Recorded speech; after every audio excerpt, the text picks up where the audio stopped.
शाम का समय था। ऑफिस से घर आने के बाद पिता फिर से ऑफिस की फाइल्स में उलझे हुए थे। तभी उनका 8 साल का बेटा पास आया और बोला, पापा, क्या मैं आपसे कुछ पूछ सकता हूँ? हाँ पूछो, फाइल से नजर हटाए बगैर पिता ने जवाब दिया। आप 1 घंटे में कितना कमा लेते हैं? बेटे ने पूछा। इस अजीब सवाल पर पिता को कुछ गुस्सा आया।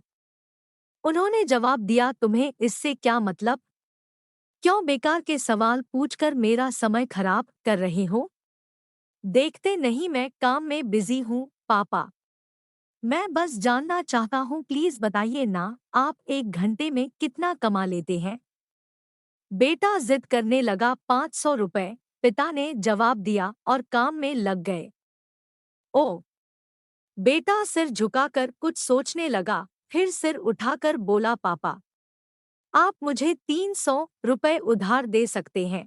यह सुनने के बाद पिता का गुस्सा बढ़ गया। वह बेटे को झिड़कते हुए बोला, अच्छा तो तुम इसलिए मुझसे मेरी सैलरी पूछ रहे थे? तुम्हें खिलौना या कोई फालतू सी चीज खरीदनी है? अब एक शब्द कहे बगैर सीधे अपने कमरे में जाओ और सो जाओ। मैं इतनी मेहनत से पैसे इसलिए नहीं कमाता कि तुम्हारी हर फालतू मांग पूरी कर सकूं। बेटे का चेहरा उतर गया। भारी कदमों से वह वहां से चला गया। पिता कुछ देर तक तो बेटे की बात पर नाराज रहा, फिर काम में लग गया। काम खत्म होने तक उसकी नाराजगी भी खत्म हो चुकी थी। अब उसे बेटे के प्रति अपने खुद के व्यवहार पर दुख होने लगा। वह सोचने लगा कि हो सकता है बेटे को सच में किसी जरूरी चीज के लिए 300 रुपए की जरूरत हो। वो वैसे भी हर समय पैसे नहीं मांगता। वह बेटे के कमरे में गया, देखा बेटा बिस्तर पर लेटा हुआ था। उसने पूछा, सो गए क्या? बेटा तुरंत उठकर बैठ गया और बोला, नहीं पापा, मैं जगा हुआ हूँ।